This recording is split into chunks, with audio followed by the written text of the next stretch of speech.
Whiskers was an orange tabby cat. He lived in a small, cozy house in Maplewood.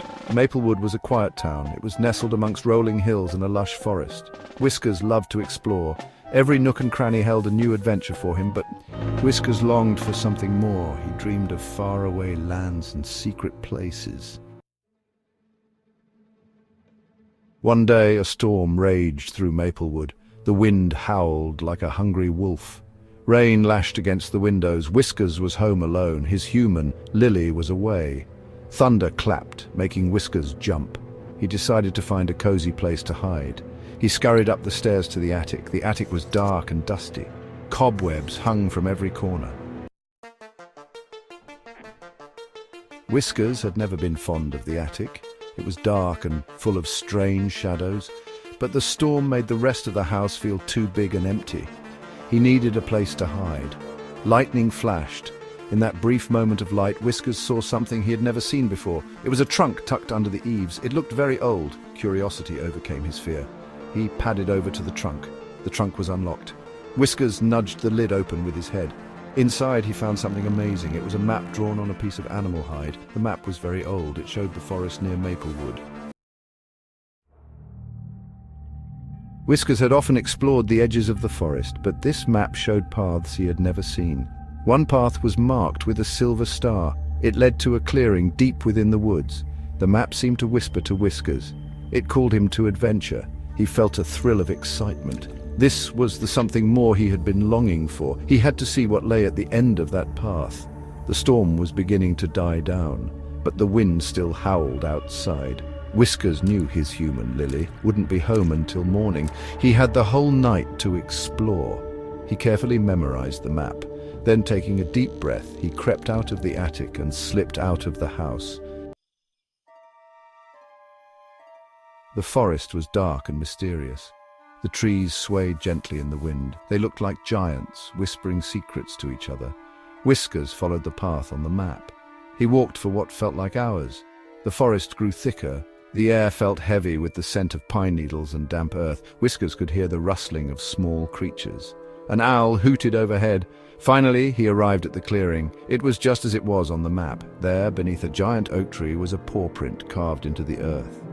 And in the center of the paw print was a box. The box was ornate and beautiful. It was made of dark, polished wood. It was decorated with silver carvings of leaves and flowers. Whiskers touched the box with his paw. It felt cool and smooth. He nudged the lid. It opened with a soft click.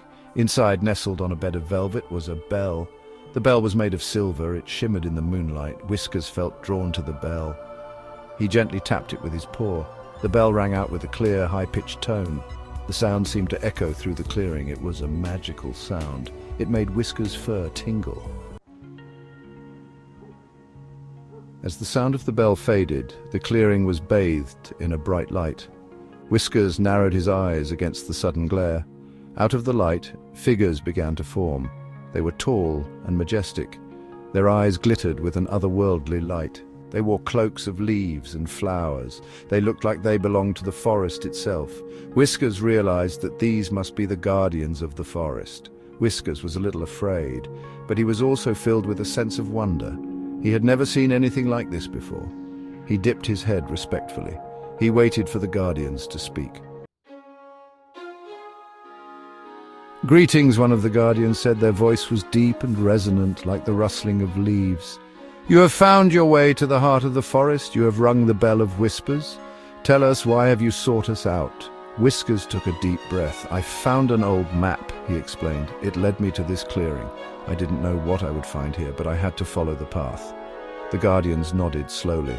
"The map chose you," another guardian said. "It is a sign. You are meant for great things, little one." Whiskers' tail twitched with pleasure. He had always dreamed of adventure. He looked up at the guardians. "What kind of great things?" he asked. The guardians smiled. "We name you Explorer of the Hidden Paths," the third guardian declared. "You are now a protector of the forest. You will keep its secrets safe." Whiskers' heart swelled with pride. He had been chosen for a noble purpose. He dipped his head low. "I will honor this trust," he vowed. "Go now," the first guardian said. "Go and explore the wonders that await you. But be warned, little one. You must never reveal the secrets of the forest to those who are not worthy. Whiskers nodded. He understood the importance of his task. He would guard the secrets of the forest with his life. He touched his nose to the silver bell one last time. Then turning, he slipped back into the trees.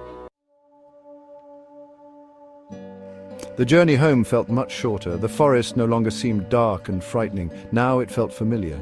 It felt like home. Whiskers knew that he would be back. There were so many more paths to explore. He slipped through the cat flap just as the sun began to rise. Lily was already awake. She greeted him with a smile. "Where have you been, Whiskers?" she asked. Whiskers purred and rubbed against her leg. If only she knew. He had a secret now. He was the explorer of the hidden paths. And every night, under the light of the moon, he would have incredible adventures in the magical forest.